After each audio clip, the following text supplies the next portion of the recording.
মায়ের চরণে করিব তোরা ই মায়ের চরণে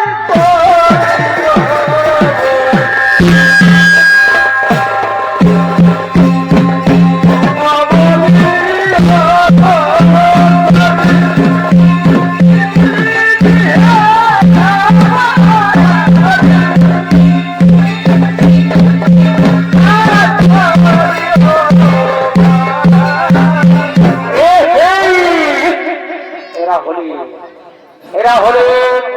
শিব ও সতী। এরা মনে এর আনন্দে কৈলাস করে করেছেন আগমন। তাই শিব সতীর ভূমিকায় যিনি নৃত্য অভিনয় করে দেখাবে এনি হলেন আপনাদের সকলের অতি সুপরিচিত সুনাম ধন্য জনপ্রিয় ঔষধ ফুলচন্দ্র মাহাতো ও সতীর ভূমিকায় নৃত্য অভিনয় করে দেখাবে তরুণ শিল্পী ভবলাল সহিত।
স্বামী দেবতা মোহরের পিতা প্রজাপতি রাজা দক্ষ ঋষি মুনি দেবগণকে লইয়ে করেছেন মহাযজ্ঞের শোভা।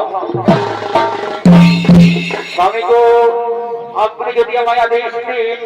তাহলে পৃথিবী থেকে পুনরায় কৈলাসে ফিরে আসবো স্বামী। তাহলে পুত্রী ফিরে থেকে পুনরায় কল্যাণে ফিরে আসবো না না সতী না এত বড় মহাযজ্ঞে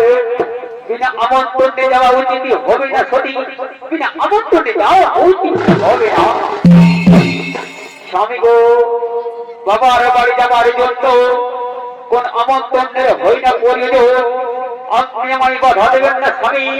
আমি পুনরায় পিতৃগৃহ থেকে মায়ের চরণ ধুলি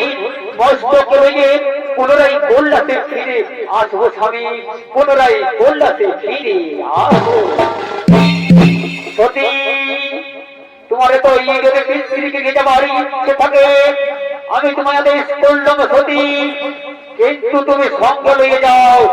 মোর ভক্ত নন্দী ও ভিঙ্গি কোথায় কোথায় ওরে মোর ভক্ত নন্দী ও ভিঙ্গি পুনরায় কল্যাণে পড়া হয়ে আসো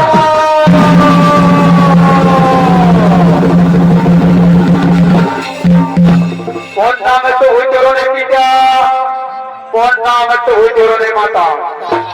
বলো মদের কি বা আদি ওরে ওরে মোর ভক্ত নন্দী ওরে মোর ভক্ত ভিঙ্গি কালকে তোমাদের সতী মাতার বাবার বাড়িতে হবে মহাযজ্ঞেরই সভা তাই তোমাদের জানতে হবে ঠিক আছে পিতা তাই হবে তাই হবে